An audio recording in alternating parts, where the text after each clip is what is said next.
anxiety's a real fucking thing. Hell and yeah. a lot of people go through it, especially like a lot of younger kids nowadays Right. are going through like some anxiety shit. And I actually went through a crazy phase in high school. I think I was like a sophomore, where I would have these crazy anxiety panic attacks so bad, like I couldn't have sleepovers with any friends. Like I'm in high school, dude. I'm supposed to be like a young adult, whatever, and I'm sleeping next to my mom every night. Right. Like I would have these really weird panic attacks where I would think that I'm gonna die. Right. Like, and it was doom. all up here. Yeah. Be like, I would hear my heartbeat, and I'm like, holy fuck, am I gonna die? Like, Right. my heartbeat's it's beating really fast right now, and then I work myself up, and it would just get worse from there. But I've gone through it. Trent's gone through it. It was like one of the first things we ever like strongly related on. Right. 100%. While we were making music back in the day. Yeah, because I remember being in his studio one time, and we were friends for a while by then, but like I'm having a panic attack. Ronnie's there, he's there. I went in his back like laundry room, and I'm freaking the fuck out, and I have to go home. And I've seen him have panic attacks, and that's something that we like really gelled with, because like the way that we both had it was, I had never heard of anyone else having it the way I had it besides you, where it was like like months type thing. Like he couldn't leave the house, I couldn't leave the house. Yeah, there was like a 6-month period sophomore year of high school where I slept next to my mom every night on the living room floor. We'd make like a little bed on the floor, and I would have to sleep there because I would freak the fuck. I don't know. It was a weird time. In my life, and I went through an anxiety phase, and like I said, a lot of kids are going through anxiety nowadays. I mean, a lot of people, not just kids, but it's just sad to see like a lot of kids are going through it. Like, why is a kid having anxiety problem? It's a social media thing, to be honest. 100%. It's a social media. Also, we don't know how to talk about it. Well, that's and also the biggest, to me, the biggest issue with anxiety is that when it's happening to you, you don't know what the fuck it is, because it feels so much crazier than what you've heard anxiety be explained as. Like, I always thought anxiety was like, I'm just nervous. Like, I didn't know that shit would affect my fucking heart and everything about my body. No one told you that, because the feeling that you're gonna die, and they'll call it, it's the feeling of impending doom, and it's like, that feeling is so existential. Like you're like, it's coming, where you start like backing up a little bit, and it starts coming. You're like, it's about to swallow me. Like you start feeling like the whole world's just about, like, if you're not looking in a direction, you feel like the void's about to come around your eyes and just you get that like pit in your stomach, and you're like, well, I'm about to have an anxiety attack.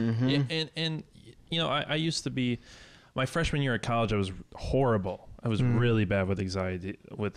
I just, big transitionary period, you know, and it was just constantly like, I remember, you know, walking to class, and I feel like it would feel like every step would like shake the world. And it would just feel like all of a sudden that's what's strange about anxiety, of how much it feels like it alters your surroundings too. Yeah. Like you almost maybe get a little bit like nauseous a little bit.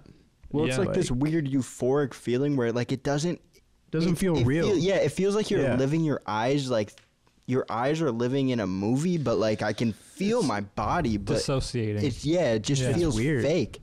It's derealization. Yeah. You know, because a lot of times people who are experiencing like very frequent panic attacks, adults, kids, whatever, it's not that like they just suddenly had an anxiety attack and that's the only time that they're anxious. It's a constant higher level stream of anxiety throughout every moment of their life, of that impending doom, existential doom.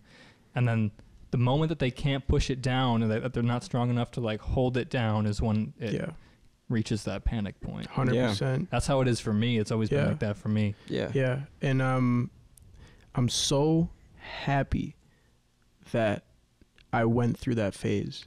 I'm so happy that I went through that. Yeah. Those were a long 6 months for me, like, or however long it was. But I'm so happy that I went through that, because I got to literally train my mind on how to deal with it. And literally like my mindset is like, this shit's not real, dude. Like, go take a walk, take a drink of water. You're fine, dude. Like, It's all up here, dude. Yeah. Like, you freak yourself out. It's crazy. Like, that's what I'm saying. The mind's so powerful. Like, I don't know. There's no real training until you get to there. Yeah. And some people, sadly, never figure it out. Yeah. I know. Like, and then the doctor's like, oh, take a couple Xanax. Like, right. And that was weird because, you know, my doctor wanted to, at the time, they're like, oh, just take a couple, you know, Xanax or whatever and chill out. And I'm like, dude, I'm not trying to like do that. I don't, like, me personally, I don't take pills at all. Right. I don't take any type of pills. Only if I have an insane like headache. Migraine headache, maybe I'll take some like ibuprofen. But I hate taking pills like for like long term like problems that shit causes. Like it's like a man-made thing that is like going into your body and shit. So when I hear the doctor telling me like, oh, let's give you some Xanax, you'll just chill out, I'm like, I need to switch doctors. Right. That's crazy. Yeah. That's wild. Yeah, because that guy is doing the same thing to a lot of patients. Well, especially like kids. It's like kids. Like when a kid hears that, you know what a kid hears when a doctor says, oh, you're like freaking out, take this medicine? Yeah. They hear, you don't want to listen to what I have to say, why I'm upset, why I'm freaking out. 100%. You tell that to like 100,000 kids in a country, you're going to have some real fucking problems. You immediately tell kids, oh, you feel sad? Grab something.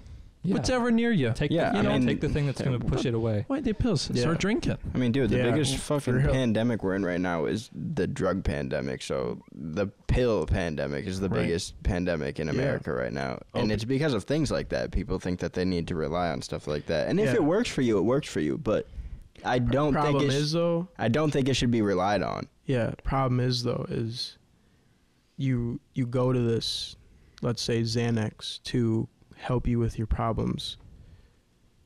Are you gonna have to go to this Xanax for the rest of your life? Right. How are you gonna get off of it?